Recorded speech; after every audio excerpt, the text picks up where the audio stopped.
Quem sabe aqui o que foi o processo da privatização do saneamento nos últimos anos, sabe do que eu estou falando. Eu sou de um município do interior, nasci em Colatina, moro em Vitória já há algum tempo, mas a única fonte de captação de água que nós temos hoje lá em Colatina é o Rio Doce. Baixo Guandu também, mas tem os afluentes. Baixo Guandu ainda tem os afluentes. Agora, quando a gente fala de Colatina, e aí, qual que é a questão que está relacionada a isso? A questão da lama, metais pesados na água, o acesso dessa água, tem as crianças na escola. Aí você vê por que uma cidade com cerca de 150 mil habitantes para mais, está hoje com 7 hospitais. A gente está inaugurando lá centro oncológico para tratamento de saúde, ao invés de estar falando do seguinte, a melhor idade, como é que a gente vai fazer para a população envelhecer com qualidade, como é que a gente vai discutir a permanência da juventude no campo, como é que a gente vai fazer para trazer política pública e oportunidade para circular a economia. Um outro exemplo para vocês, políticas públicas do governo federal, Bolsa Família. É a maior política pública de transferência de renda. O Espírito Santo recebe em torno de mais de 200 milhões de reais por mês. 205 milhões de reais por mês em média. No final do ano, mais de 1 bilhão e pouquinho. É mais do que você construir uma ponte, é mais do que você duplicar a BR-262. Esse dinheiro está circulando aonde? Na farmácia do município, no supermercado do município, na mercearia do município. Tem que ter uma estratégia com esse olhar das políticas públicas. O recurso do custeio da saúde, da atenção primária ou da média e alta complexidade, que também vai fazer essa ponta de atendimento. Nós recebemos lá no nosso gabinete vários tipos de pedidos. E às vezes eu sempre pergunto, Jaque, tem política para as mulheres? Porque quando a gente fala, tem uma pensadora que ela fala o seguinte, 50% no mundo são as mulheres, os outros 50% são os filhos e filhos delas. Quem tem aí a mãe, a avó, a tia, sabe do que a gente está falando sobre a força e o sustento da família. Até para os nossos companheiros vereadores que estão aqui, para exercer o seu papel e sua função, né? Tem que ter ali, com certeza, alguém ao lado, né? Para poder seguir junto esse processo. E nós, mulheres, nos vemos muitas vezes da seguinte forma, você quer fazer um fórum, viu, Juscelino? Você reúne o fórum dos secretários estaduais de educação, você reúne os 27 secretários. Você quer fazer aqui no Espírito Santo, você reúne 78 secretários municipais de educação. Mas você não consegue reunir, por exemplo, 78 secretarias de mulheres. Porque chega lá no município, o município acha que não é estratégico criar. Quando você fala da parte do esporte como inclusão, e a gente pensa sempre no esporte, na garotada, no projeto social, mas a gente também tem que pensar que isso perpassa em todas as fases da nossa vida, até na vida mais idosa, até caminhando para a nossa maturidade. Aí a gente resolve sempre criar as estruturas que são assim, Secretaria Municipal de Cultura, Esporte e Lazer, Educação. Você reúne um monte de coisa e você dilui a política pública. Para vocês que são vereadores e vereadoras, fiscalizar tudo isso e propor tudo isso é um grande desafio. É um grande desafio. Mas a reivindicação bate na porta, porque a cada 4 anos nós somos avaliados pelo poder do voto por aquilo que a gente fez e conseguimos entregar. Então, esse momento que a gente está vivenciando de reconstrução, primeiro, nós precisamos ter câmaras municipais cada vez mais conectadas com a vida real. A vida real. Muitas vezes aquela vida que acontece na internet, ela não é a vida real.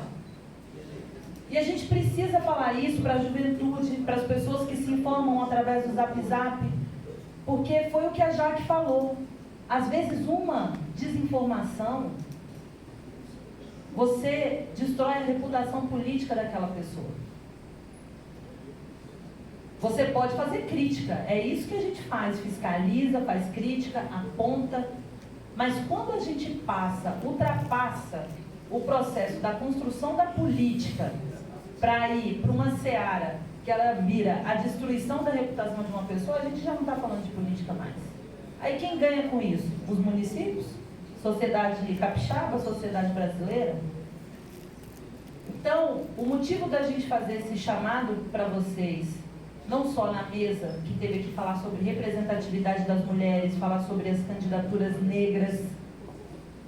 Eu fui a primeira mulher negra a ser eleita aqui no estado do Espírito Santo, deputada federal, mas eu não quero ser a única. Eu não quero ser, assim como os outros, sejam apagados das câmaras municipais ou das assembleias legislativas. A gente está falando de construção de economia, assim como nossos irmãos e irmãs pomeranos, italianos, alemães e todos aqueles que ajudaram a construir o que é o Espírito Santo hoje. Então a gente está falando de fortalecimento de democracia, mas a gente não pode negar que racismo não existe, que violência política de gênero não existe e que outras violências sistemáticas também, elas acabam acontecendo. Nesse processo que a gente está vivenciando, tem uma coisa que é muito, muito, muito importante. Essas eleições, as últimas pesquisas têm apontado cada vez mais para uma questão, como eu poderia dizer para você, talvez a diminuição apenas dos programas partidários e cada vez mais voltada para valores. É isso que tem sido apontado. E nisso é onde a gente vai acontecer a disputa. É inadmissível, gente, é inadmissível, por exemplo, que a gente reduza o debate da fome, da desigualdade, dos desafios que a gente tem, da inclusão da juventude no campo, Patrícia, do extermínio da juventude negra, como foi feito ontem no lançamento do programa Juventude Negra Viva, dos nossos programas sérios para a área da segurança pública, a banheiro unissex ou não. Convenhamos, gente, é um tempo danado que a gente está lá, que a gente foi eleito para estar lá num determinado espaço para discutir se o prefeito ou se a prefeita ou se vai ter um projeto de lei ou não para a questão relacionada a banheiro. Então, olha, assim, é estarrecedor o que a gente vê na Câmara de Vereadores. E eu digo para vocês, o Espírito Santo, ele sempre formou grandes quadros políticos, grandes pensadores e pensadoras da política. E nós precisamos dar um salto de qualidade no nosso país. Nós não podemos deixar que esses espaços de institucionalidade viram um espaço meramente de debate que não gera um emprego, que não muda a vida do povo, muito contrário. Às vezes você só tem discussão da disseminação de ódio, até mesmo para ação prática política. Então, esse momento que a gente está vivendo é um momento em que o TSE começa a regulamentar o papel da inteligência artificial nas eleições, porque não é uma coisa que nenhum de nós aqui tem um controle sobre isso, mas deveríamos ter, e eu quero chamar a atenção de vocês para uma coisa, viu, Juscelino? Na Câmara, nós aprovamos arcabouço fiscal, aprovamos a reforma tributária, com toda a base, inclusive com um pedaço da oposição votando a favor. Aprovamos vários projetos. Adivinha qual foi o único projeto que não conseguiu ser votado no ano passado? O das redes sociais. E por que esse projeto das redes sociais não foi votado? Não é por falta de concordância. É porque nesse território que até então parece livre, como a Jaque falou, que a pessoa se esconde atrás de uma rede social, de uma determinada grife ali, estrangeira, porque não tem sede no Brasil, né? Então todo mundo usa, mas que toma aquilo ali como se fosse um espaço que você tem que monetizar, que você tem que botar recurso para a sua notícia andar. Se também você não distribui, é como se fosse um panfleto. Você pode fazer o melhor vídeo que for, com o melhor videomaker que for, com a melhor equipe que for, para você viralizar aquele conteúdo, você tem que monetizar um pouquinho, botar ele para poder andar. E é isso que a gente está falando hoje sobre a desinformação e manipulação que vai acontecer no processo das eleições. Portanto, não só nós, a nível estadual, os partidos estaduais, mas a nível nacional, há uma grande preocupação sobre essa interferência na condição, porque quando a gente aprovou o financiamento público de campanha, era para que todo mundo tivesse, pelo menos ali, as condições mais iguais de disputa. Então nós vamos incentivar as candidaturas de mulheres, as candidaturas de mulheres negras, tem que ter o apoio, tem que ter o financiamento público de campanha. Mas como é que uma pessoa concorre com um que tem 120 seguidores e o outro que foi lá, fez uma movimentação na internet, que monetizou, que colocou recurso e que já tem uma rede, sei lá, de 200 mil em um município de 20 mil habitantes? Então, é um processo muito diferente. A eleição que vocês passaram em 2020 foi uma eleição na pandemia, gente.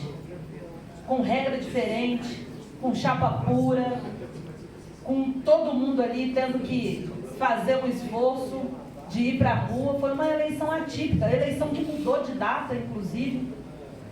Nós que passamos o processo de coordenar as eleições no meio da pandemia, nós sabemos o que foi. Então eu quero chamar a atenção para vocês, porque 2018 foi a primeira eleição com financiamento público de campanha. Depois foi a 2020, depois foi a 2022. Então, de eleições municipais, essa é a segunda. E para além do financiamento público de campanha, que cabe aos partidos políticos o critério de distribuição, mas não pode infringir, por exemplo, as mulheres têm que ter lá o recurso delas para fazer campanha, as candidaturas negras e negras, as candidaturas indígenas, as candidaturas tradicionais, como bolas de beirinhas, enfim, elas precisam estar ali, os partidos precisam cumprir isso, senão eles estarão irregulares. Existem 2 câmaras municipais no Brasil que caiu a chapa inteira no Nordeste, porque foi constatada a parte da fraude em todos os processos das cotas. E aí não foi só 1 ou 2 vereadores caçados, como foi alguns municípios aqui do Espírito Santo. Foi a chapa inteira, a Câmara inteira, praticamente destituída, e é a primeira vez que a gente está vivenciando, em pleno 2024, eleições extemporâneas para vereadores. É muito comum a gente achar eleição extemporânea para prefeito, né? Sai o prefeito, entra o vice, o presidente da Câmara assume, e aí no final... Oi. E aí no final, quem assume o presidente da Câmara, chama eleição extemporânea e acontece o processo eleitoral. Então é pela primeira vez, gente, em 2024, que a gente está vivenciando um sistema político que está também sob ataque. Essa que é a grande verdade. Porque quando a gente fala sobre a desigualdade digital que a gente vivencia hoje, a desigualdade digital sem uma regulamentação, sem uma fiscalização, sem você pegar, por exemplo, a voz de uma pessoa e você consegue clonar a voz daquela pessoa para falar que foi aquilo. Se você espalha, você acaba com a campanha da pessoa em um dia. E quem é que repara isso depois? Quem é que passa desse processo depois? Caberá aos advogados, ao jurídico e tudo, achar as formas de comprovar. Mas aí no meio do processo, na emoção do povo, no sentimento, na eleição e no voto, aí já foi um estrago. Então, é muito importante que cada uma de vocês sigam rigorosamente o que tem sido a orientação do partido de vocês, a orientação do TSE, para que efetivamente consigam ocupar as câmaras e que não tenha depois o problema de ganhar e não poder assumir. Que esse é outro problema, de ganhar e não poder assumir. E isso que a gente está falando é extremamente importante para o fortalecimento da nossa democracia. Por fim, gente, vocês receberam um materialzinho aí do nosso mandato. Como deputada federal desse primeiro mandato, a gente tem criado na bancada do Espírito Santo uma sintonia muito grande, não só do ponto de vista de ter recurso, ter investimento. Foi anunciado um novo Instituto Federal em Muniz Freire, foi anunciado que o Espírito Santo vai receber, e aí eu queria pedir a atenção de vocês. O Espírito Santo, viu, Vaguinho, nosso vereador lá de São José do Calçados? O Espírito Santo vai receber cerca de 65,9 bilhões do PAC nos 4 anos. Essa parcela é do governo do Estado. Isso é muito importante porque quando a gente está falando das obras, a gente está falando de geração de emprego, de renda, a gente está falando sobre ter novos modelos e arranjos logísticos no nosso estado, e isso os municípios precisam participar também desse debate. Não é só os prefeitos, os vereadores também precisam se apoderar desse debate, inclusive econômico, porque é na ponta que está acontecendo. O novo PAC Seleções, se vocês abrirem hoje aqui a internet aqui, a gente fala para cada um de vocês o que um vai receber, se é um ônibus, se é uma creche, se é uma unidade básica de saúde, se é um CAPS, porque todos os municípios foram selecionados no PAC, no Programa de Aceleração do Crescimento do Governo Federal. Além disso, todos os repasses que foram reajustados do Programa Nacional da Aquisição de Alimentos, que conversa diretamente com a agricultura familiar, a volta do PRONAF.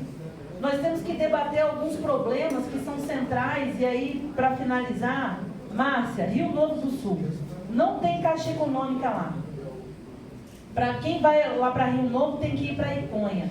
Então, isso significa que as pessoas que são beneficiárias, muitas vezes, desses programas sociais, a primeira coisa que ela é atendida é no outro município do lado, não é no município da origem aqui. Então, como é que faz para entrar no programa Desenrola, para acabar com o endividamento? Tem que ir lá, Câmara de Vereadores, fazer um ofício para a Caixa Econômica, solicitar que tenha uma ação no município. O que eu estou querendo dizer para vocês hoje, gente, é que tem muitas condições de trazer recursos para o município. Não só a questão das emendas parlamentares, falando sério, são os projetos estruturantes que estão interligados uns aos outros.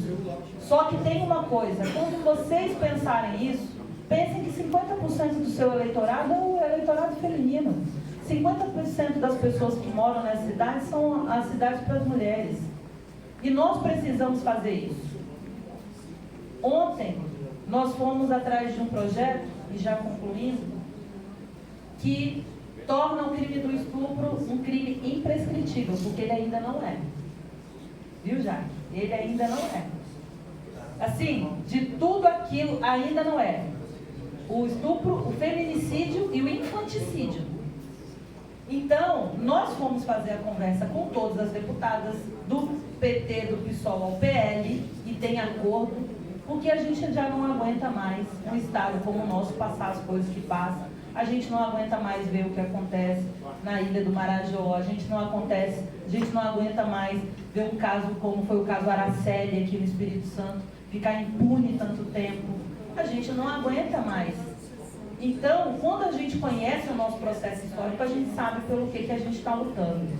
Então, entendam que isso não é uma pauta de gênero, gente. Isso daí tem a ver com a segurança pública, isso tem a ver com a proteção das nossas famílias, isso tem a ver com um sistema que a gente já não pode suportar mais. O combate à violência, ele não cabe mais só às mulheres, ele precisa ser uma ação de toda a sociedade envolvida nisso. E aí, nós estamos diante, por mais questões que aconteçam isso, quero pedir a atenção aqui de vocês, com toda a ação de vocês na Câmara de Vereadores, para pautar segurança pública, para pautar mais desenvolvimento do município, para pautar oportunidade, por que nós somos o estado com maior índice de violência contra as mulheres? Isso é uma questão de construção cultural que nós precisamos romper.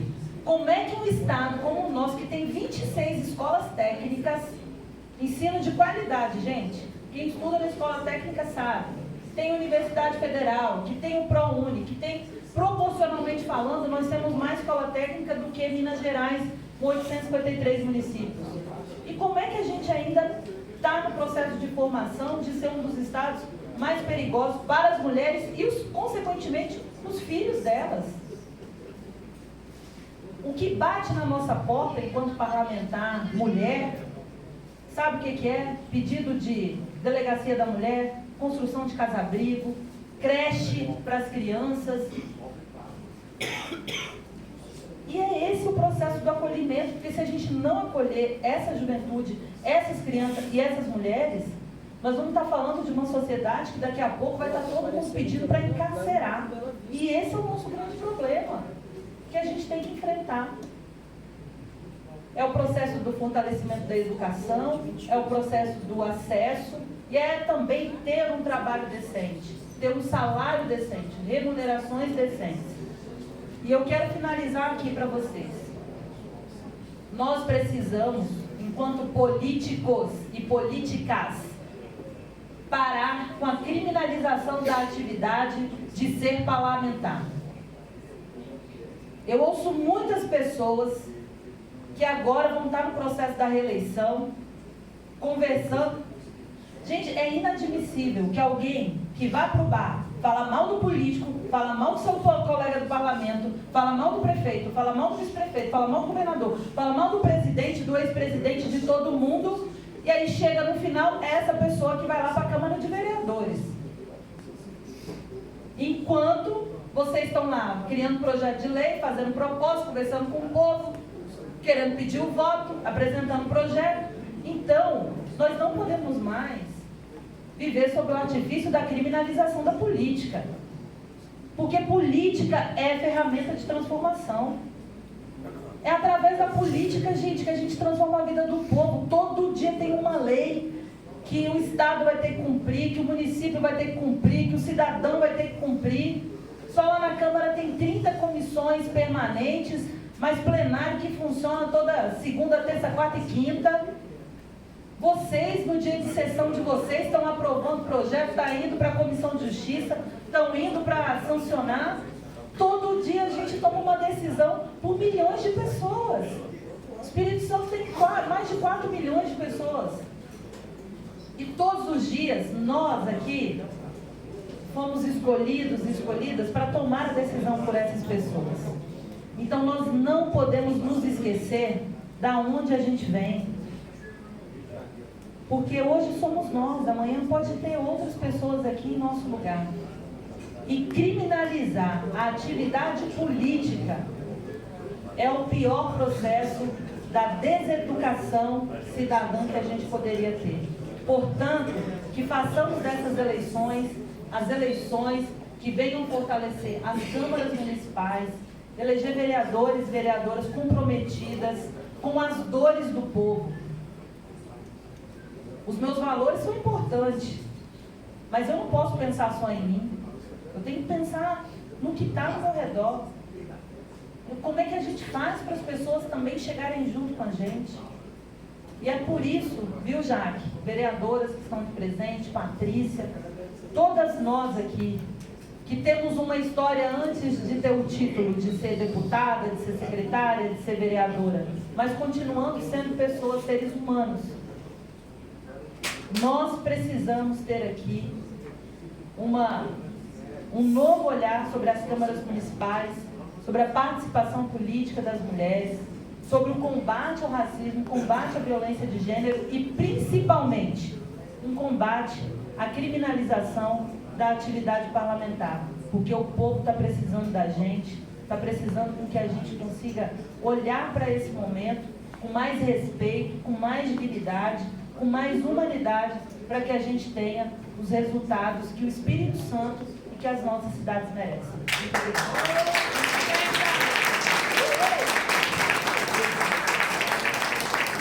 Nossos agradecimentos à nossa deputada Jaque Rocha.